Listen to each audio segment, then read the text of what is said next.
지난주의 말씀 사단의 목적이 있습니다. 사단의 목적은 하나님의 일을 파괴하고 하나님과 인간을 분리시키는 일을 사단이 활동하는 목적입니다. 목적을 위해서 사용하는 여러 가지 방법들이 있는데 아주 강교한 방법으로 강기와 미혹 그리고 거짓 선지자, 거짓 사도, 가짜 진리를 섞어 놓는 이런 방법으로 교회를 공격합니다. 사단의 최고의 거짓말은 하나님이 없다. 그리고 사단은 자기 정체를 감추는 것입니다. 특별히 이 시대에 사단 마귀는 없고 악한 원리, 이것이 기독교가 말하는 사단이다. 이렇게 오도하는 가르침들인데 잘못된 것입니다.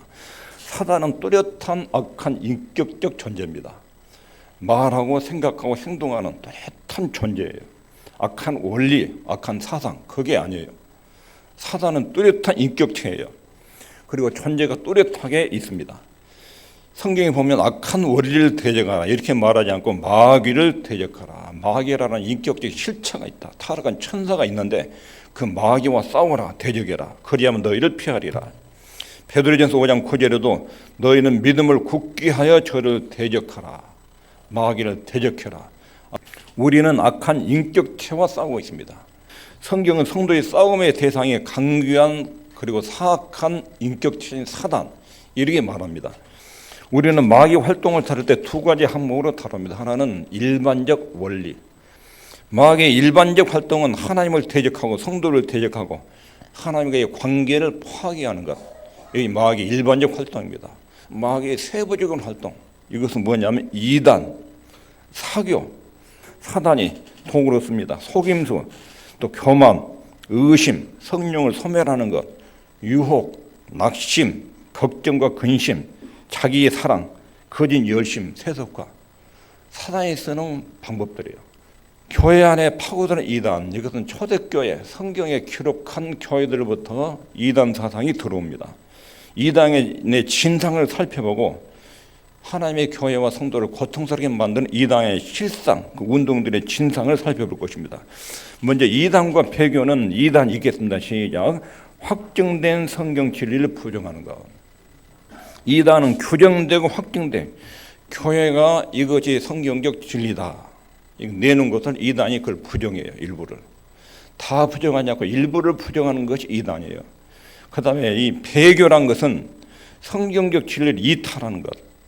배교는 성경적 진리 전체를 부정하거나 부인하는 것입니다. 초대교부터 이단들이 존재해왔습니다. 서신서에 자꾸 신약 성경에 자주 언급하는데 교회들마다 가만히 들어온 이단, 가만히 들어가지고 교인들의 마음과 생각 속에 거짓 진리를 자꾸 뿌려놔요.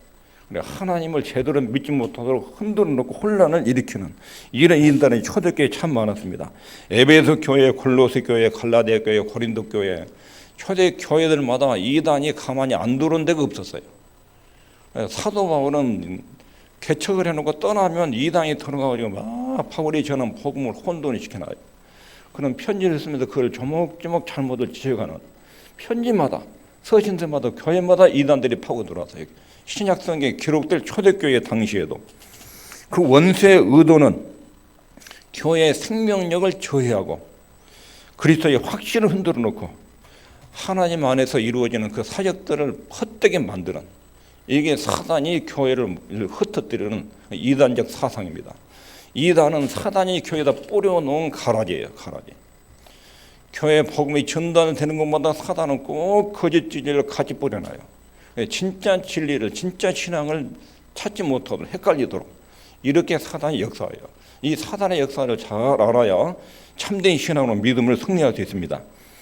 그리고 주 2세기부터 성경이 기록될 때도 이단이 있었고 그 다음에 100년, 주후 100년부터 200년 사이에 이 시기에도 이단들이 굉장히 극성을 부렸습니다. 복음의 증거가 되면 그 복음을 받은 사람들의 그동안 삶의 배경이 있어요. 배경이. 특별히 그 시대에 헬라 철학을 공부한 사람들 이것이 유럽 사회에 쫙 퍼져 있었는데 거기에 예수님의 복음이 딱 증거돼요. 그러면 하나님의 말씀으로 자기 철학과 사상이 잘 이렇게 점검되고 정리가 돼야 되는데 교회가 제대로 복음이 전달이 안 되니까 자기가 믿어갖고 공부해왔던 철학 사상하고 교회에서 배운 내용하고 혼합을 시켜가지고 이상한 내용을 만들어내요. 교회들마다 그런 이상한 내용들이 자꾸 생긴 거예요. 현대교도 마찬가지예요. 국문학을 전공한 사람, 철학을 전공한 사람, 경제학을 전공한 사람, 정치학을 전공한 사람, 이런 사람들이 예수님의 복음을 들으면 자기 나름대로 학문해가지고 막 섞어요. 그래야 성경적 내용이 아닌 내용을 만들어가지고 쫙 가르치기 시작해요. 이렇게 변형된 복음들이 2세기부터 굉장히 교회 안에 파고 들어와요. 사도들이 교회를, 그리고 목회자들이 교회를 지도하다 보면 이단적 사도들이 교회에 들어와가지고 이상한 내용을 성도들이 믿고 있는 거예요. 그러면 그때마다 어떻게 대처하냐면 전 교회 목회자들이 한 자리에 모여가지고 신약과 구약 성경을 원문으로 쭉 연구를 해요. 그 이단적 교리가 맞는지, 어디서 어떻게 잘못됐는지를 성경 원문을 연구를 해가지고 그 잘못된 내용을 이것이 잘못이다, 이것이 옳다, 딱 규정을 합니다. 그 규정된 것이 신앙 고백서예요. 2세기에 사도신경을 그때 만들어요. 사도신경, 신앙 고백, 사도신경. 우리는 하나님을 이렇게 믿는다. 이 사도신경의 교리를 그때 확정을 한 거예요. 그리고 여러 가지 아다나우스 신경, 3세기에 4세기에 만들어졌는데 사도신경, 그리고 아다나우스 신경, 니키아 신조, 이런 신조들이 만들어진 것은 이단들이 자꾸 돌아가지고 하나님은 여호와 하나님 한 분뿐이고 예수님은 하나님이 아니고 성령님은 하나님으로 나오는 능력이고 이런 내용들이 교회에 알게 모르게 퍼진 거예요. 그게 맞는지 사도들이 모여가지고 성경을 조사해서 연구해 보니까 아니에요. 그래서 삼일체를 부정하는 아리우스파는 이단, 그리고 교회도 추방했어요. 이렇게 교회가 이단이 자꾸 들어오고 거짓 사상이 자꾸 팽배해지면 모여서 성경 원리를 다 연구하고 분석해가지고 이것은 아니고 이것은 진리고, 그렇게 만들어진 게 신경, 신조 그래요. 이게 2세기부터 계속 있어 왔습니다. 무엇이 진리고 무엇이 비진리인가, 어떤 진리가 성경적인 내용이고 어떤 진리가 비성경적인 내용인가, 이것을 분별해내는 그런 신조, 회의들을 통해서 만드는 신조들이 만들어진 것입니다. 이런 이단들은 마귀가 교회를 공격하는 중요한 수단입니다. 교회를 무력하게 하는 마귀의 수단 중에 하나가 이단적 사상입니다. 거짓 진리들을 뿌려놓으면 그 거짓 진리들 때문에 성도들의 믿음이 안 자랍니다. 하나님과 관계도 깨집니다. 그리고 진짜 예수님께서 오신 복음 진리가 희석돼 가지고 희미하게 되어버립니다. 사단의 노래는 굉장히 강경한 수법입니다. 종교개혁 시기에도 이단들이 굉장히 활동했는데, 종교개혁 시기에는 가톨릭이 복음 전체를 가려버렸습니다. 예수 믿고 은혜로 구원받는 이 진리를 1000년 동안이나 가려버렸습니다. 천주교가. 그래서 이때 많은 신앙 고백들이 나옵니다. 벨릭 신앙 고백, 아우스버그 신앙 고백, 하이델베르그 요리문다, 우리 대한예수교 장로가 믿는 웨스트민스터 신조와 신앙 고백이 이때 만들어진 거예요. 이 신앙 고백들은 무엇이 진리냐, 무엇이 비진리냐, 이걸 구분해내요. 캐톨릭이 뭐가 잘못됐느냐. 특별히 웨스트민스터 신조 같은 경우는 세계적인 유명한 학자, 구약 성경과 신약 성경 원문으로 다 읽어내릴 수 있는 학자들, 그리고 목회자들, 이런 사람 60명이 모여서 5년 동안 창세부터 계시록을 원문으로 쭉 해석을 해요. 그래가지고 캐톨릭이 무엇을 잘못 믿었느냐, 우리가 믿는 내용은 무엇이냐, 이걸 딱 정리한 것이 웨스트민스터 신조예요. 우리 장로교에 다니면 우리는 웨스트민스터 신앙 고백서를 믿어요. 목사 안수 때나 장로 안수집도 안수 때도 꼭 서약 때 신구약 성경과 웨스트민스터 신앙 고백서를 그대로 믿느냐고 물어봐요. 그러면 신구약 성경과 웨스트민스터 신앙 고백서는 성경을 제대로 정리해 놓은 교리예요. 성경지 진리를 잘 정리한 교리들이에요. 이 신앙 고백서와 신조와 교리들이 역사 속에 늘 만들어진 것은 교회 안에 가짜들이 하도 많이 들어오니까 그때마다 가지치기를 해요. 가지치기를. 이건 아니고 이건 아니고 이거 진리고. 이렇게 교회 안에 파고드는 이단들이 있었고, 이단들을 사단이 배후에서 잘 동원해서 하나님 교회를 파괴하고 무력화시키고 복음 진리를 훼손하는 이런 사단의 수법이었습니다. 그러면 한때는 이런 확정된 교리, 진리가 중요하냐? 지금 먹고 사는 거 힘든데, 자녀 교육 문제 힘들고, 몸이 아파서 힘든데, 이런 문제가 중요하지. 교회에서 결정된 교리, 이단, 이것 때문에 교회가 막 싸우고 논쟁하고, 당장 이게 생활에 필요한 거, 이런 건 안 다루고. 그래서 확정된 교리가 그렇게 중요한지 병 치료받는 거, 위로받고 인간이 행복하게 되는 거 그런 내용들이 교회에서 가르쳐야지 이런 교리 이런 거 딱딱한 거 가르쳐가지고 이게 옳으냐. 그러나 병을 치료받고 위로를 받고 현실적인 문제를 해결하는 것하고 확정된 진리를 정확하게 분별하고 이해하는 거고 믿음의 내용을 정확하게 아는 것하고 어느 것이 더 중요하냐. 고린도전서 15장 33절 읽겠습니다. 시작. 속지 말라. 악한 동무들은 선한 행실을 더럽히나니.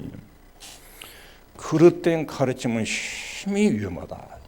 잘못된 가르침만큼 위험한 것입니다. 이 악한 동무들, 이 사람들이 그릇된 가르침을 가지고 온 사람들 말이에요. 이 사람들이 선한 행실을 더럽힌다. 고린도전서 15장은 부활에 대한 내용이에요. 부활. 예수님이 죽었다가 살아났다. 부활 문제가 그렇게 중요하냐? 먹고 살고 당장 하나님 뜻대로 사는 것이 중요하니 부활 문제, 교리 문제가 논쟁하지 말아라. 악한 동무들이 이런 식으로 사람이 죽으면 끝나버리지 죽었다 뭐 살아나냐? 그런 것 말고 당장 현실적인 문제, 현실 이익, 이게 실용주의라고 그래. 실용주의.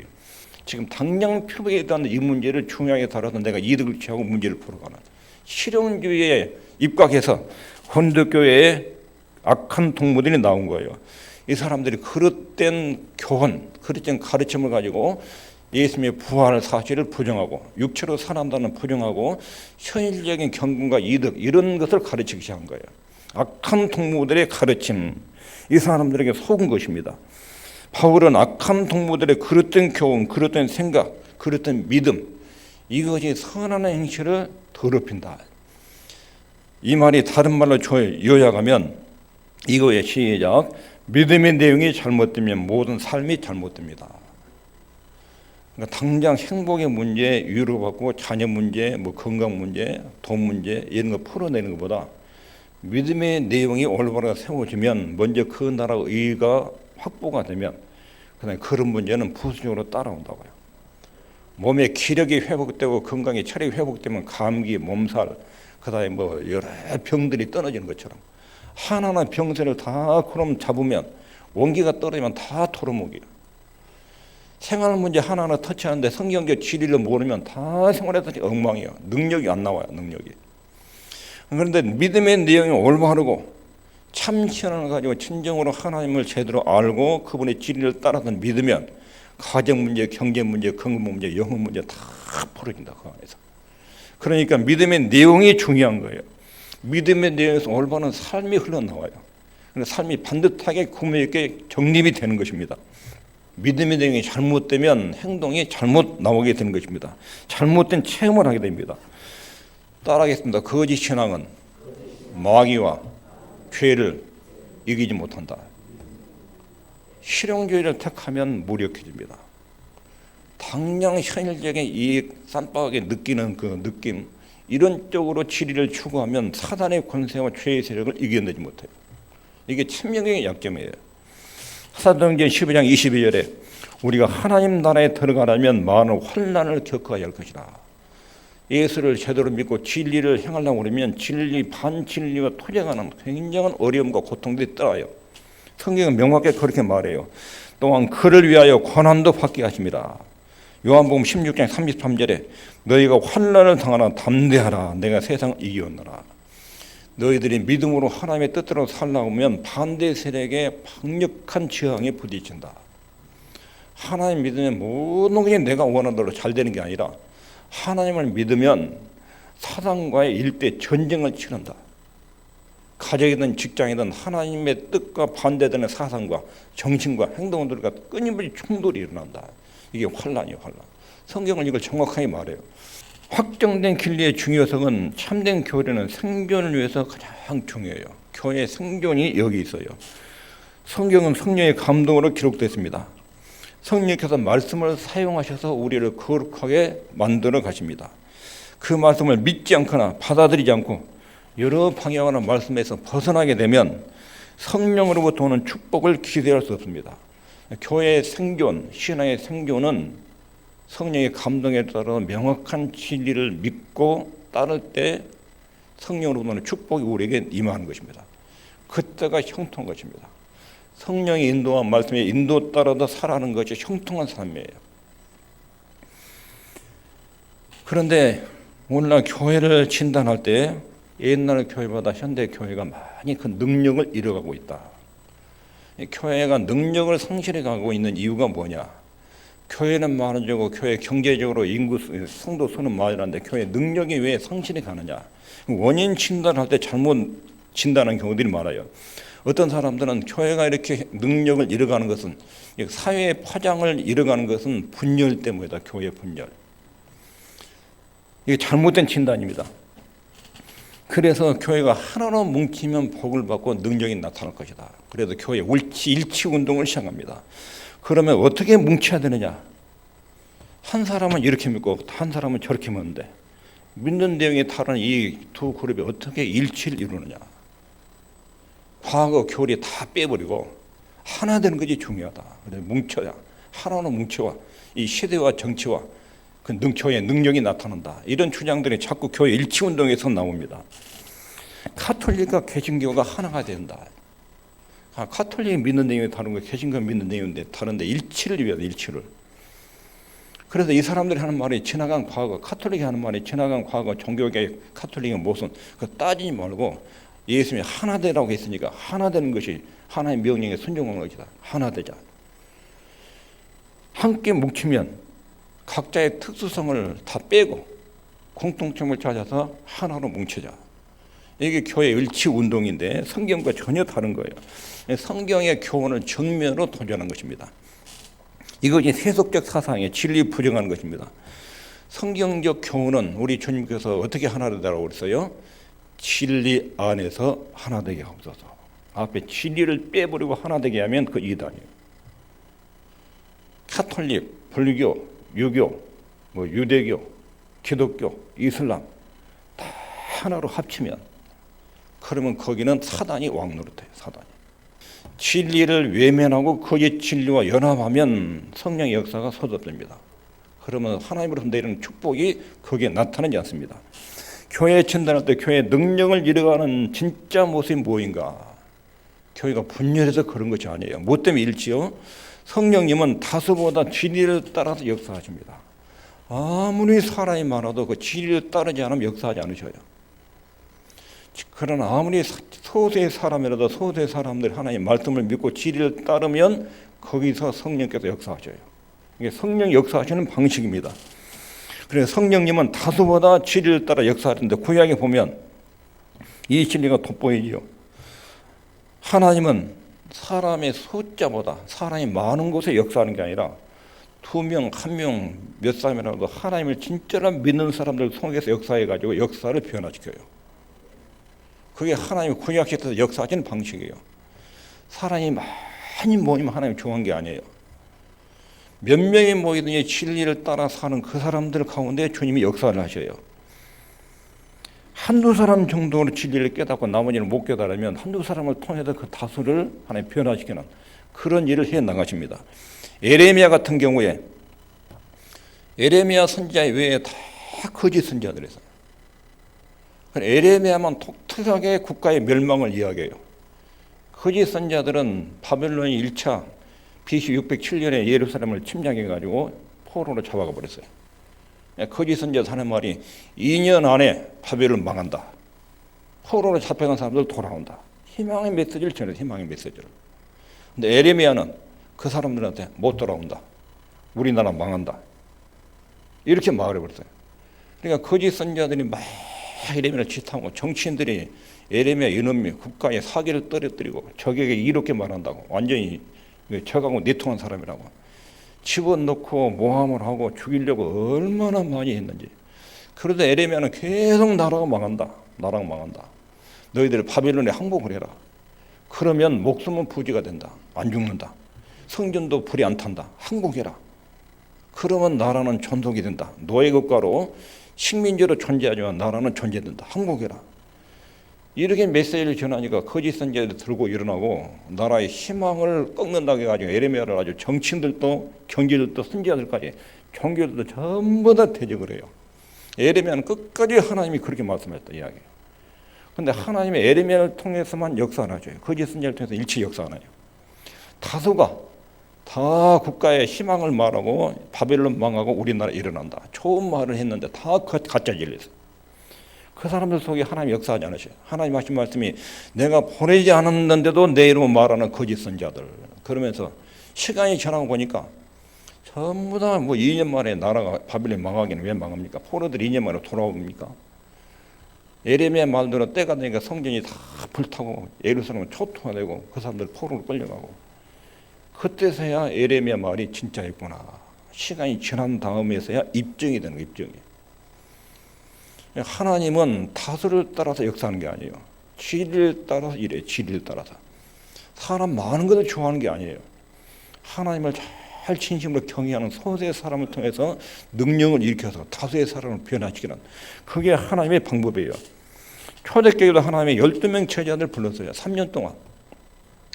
예수님이 많은 사람을 변화시키지 않고 12명 선택해가지고 3년 동안 먹고 자고 같이 생활하고 그리고 이 사람들 12명한테 세상을 맡겼어요. 12명한테 하나님의 진리를 가르쳐주고 이 12명의 사도가 나중에 세상을 변화시키는 그런 일을 했어요.